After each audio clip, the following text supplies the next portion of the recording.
प्रेम से बोलिए श्री लक्ष्मी नारायण भगवान की जय। प्रिय दर्शकों, आज मैं भाद्र मास की कृष्ण पक्ष की अजय एकादशी व्रत कथा लेकर आया हूँ। कृपया ध्यान से सुने और पूरी सुने और सब्सक्राइब जरूर करें। समस्त पापों और कष्टों को नष्ट करके हर प्रकार की सुख समृद्धि प्रदान करता है। भाद्रपद मास के कृष्ण पक्ष की इस अजय एकादशी का व्रत आज भगवान विष्णु के उपेंद्र स्वरूप की पूजा आराधना की जाती है।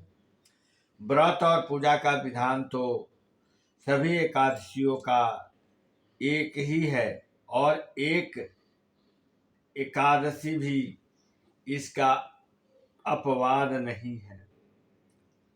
धर्मराज युधिष्ठिर ने विनय पूर्वक भगवान श्री कृष्ण से कहा, हे देवकी नंदन, अब आप मुझसे भाद्रपद मास की कृष्ण पक्ष की एकादशी के बारे में बतलाइए।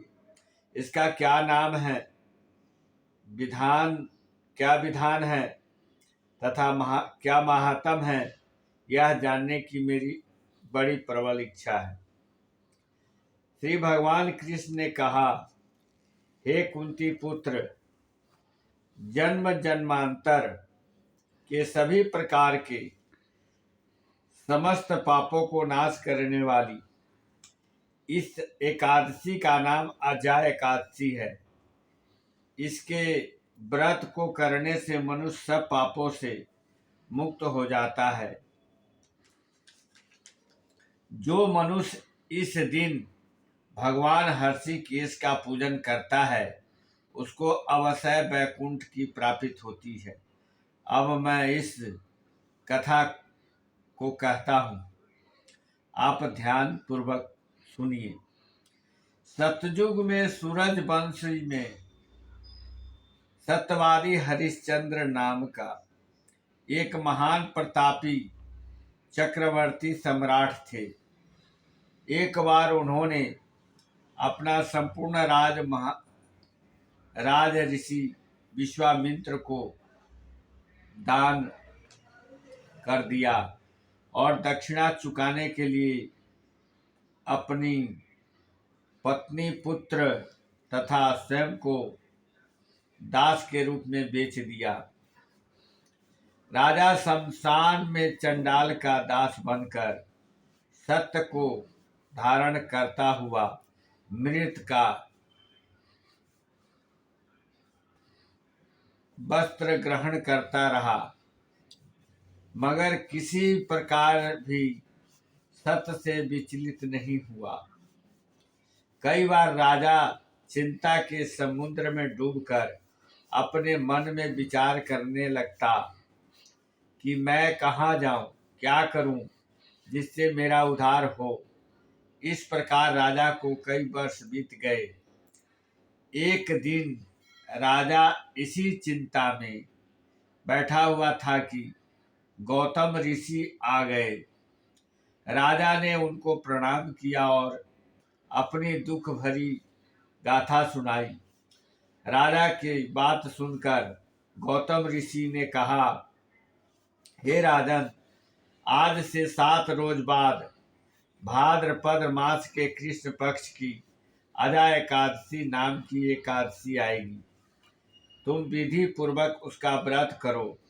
इस व्रत के पुण्य के प्रभाव से तुम्हारे समस्त पाप नष्ट हो जाएंगे। राजा ने गौतम ऋषि के कहे अनुसार एकादशी आने पर विधि पूर्वक व्रत व जागरण किया। उस व्रत के प्रभाव से राजा के समस्त पाप नष्ट हो गए। आकाश में बाजे बजने लगे और पुष्पों की वर्षा होने लगी। ब्रह्मा, विष्णु, शिव तथा इंद्र आदि देवता भी उसके सामने आकर उपस्थित हो गए।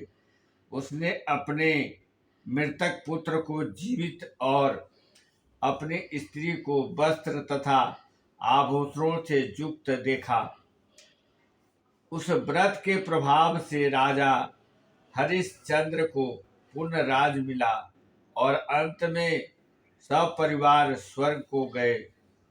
अंत में भगवान कृष्ण ने कहा, हे युधिष्ठिर, यह सब अजय एकादशी के प्रभाव से ही हुआ था। जो मनुष्य विधि पूर्वक इस व्रत को करते हुए रात्रि जागरण करते हैं, उनके समस्त पाप नष्ट होकर अंत समय में स्वर्ग लोक की प्राप्ति होती है। इस एकादशी की कथा के श्रवण मात्र से ही अश्वमेध यज्ञ का फल मिलता है। प्रेम से बोलिए श्री लक्ष्मी नारायण भगवान की जय। कथा संपूर्ण हुआ।